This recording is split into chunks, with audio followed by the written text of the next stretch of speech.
Shalom à tous et j'espère que vous allez tous au bien ou que vous vous trouvez dans le monde entier, que Dieu vous bénisse. Je m'adresse à vous parce que l'heure est grave. Chloé est une jeune fille africaine, noire, dont la mère aime tellement qu'elle décide de faire des sacrifices et de l'envoyer dans une école privée et une école catholique. Elle choisit l'école parce qu'elle se dit le sens religieux de cette école permettra à ce que ma fille puisse obtenir tout l'amour qu'un enfant puisse obtenir, parce que le premier code de la religion est tu aimeras ton prochain comme toi-même. Chloé est une jeune fille pleine de vie, une fille toujours souriante. Mais depuis un certain temps, le sourire de Chloé commence à se transformer en souci, en chagrin. La motivation que Chloé avait tous les matins de se lever et d'avoir envie d'aller à l'école commence à disparaître.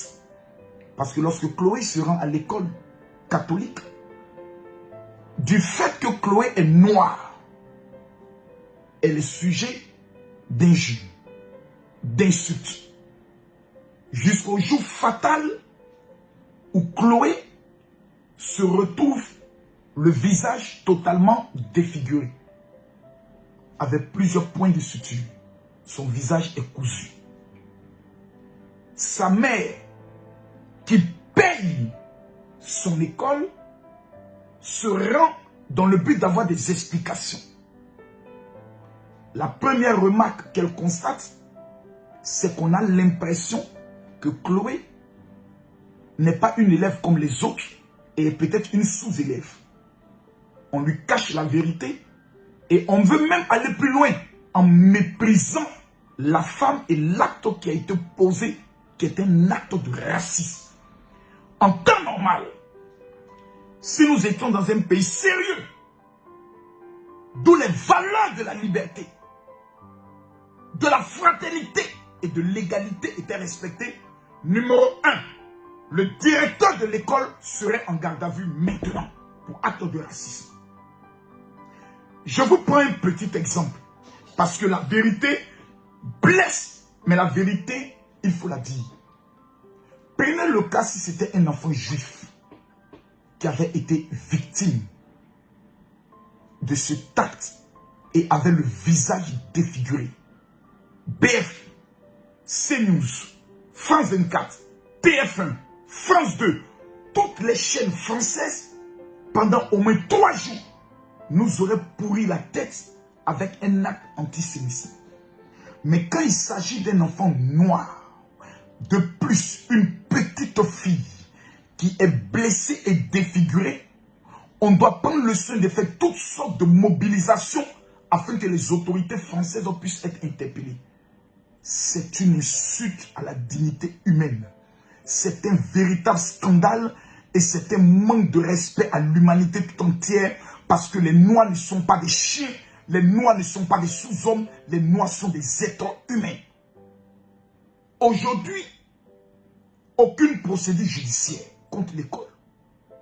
Aujourd'hui, aucune déclaration officielle émanant du gouvernement vis-à-vis d'un acte raciste. Aujourd'hui, la majorité des associations hypocrites qui sont au niveau de la France, qui luttent contre le racisme, s'en lavent les mains. Nous n'avons que la mobilisation de la communauté africaine. Nous n'avons que le debout des influenceurs et des acteurs des réseaux sociaux sur ce cas. Quel est le crime de Chloé? Être noire? Quel est le crime de Chloé? De dire que je veux aller à l'école? Et quel est le crime de sa mère? Je refuse d'amener mon enfant dans une école publique, mais je veux amener mon enfant dans une école privée afin qu'elle puisse avoir plus de chances sur le plan professionnel demain. Voici son seul crime. Un enfant qui quitte la maison joyeux revient toujours triste et en conclusion revient défiguré. Des marques qui lui resteront à vie à moins d'une intervention chirurgicale de plus haut niveau. Mesdames, Mesdemoiselles et Messieurs, Nous sommes horrifiés, choqués de constater l'hypocrisie du système français vis-à-vis d'un être humain.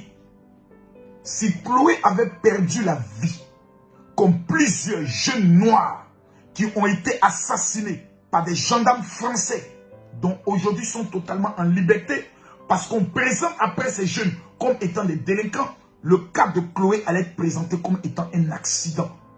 Mais je repose ma question. Et si c'était un enfant juif, comment allaient réagir les autorités françaises? Mesdames, Mesdemoiselles et Messieurs, nous sommes noirs. Nous n'avons pas décidé d'être noirs. Nous avons été créés noirs.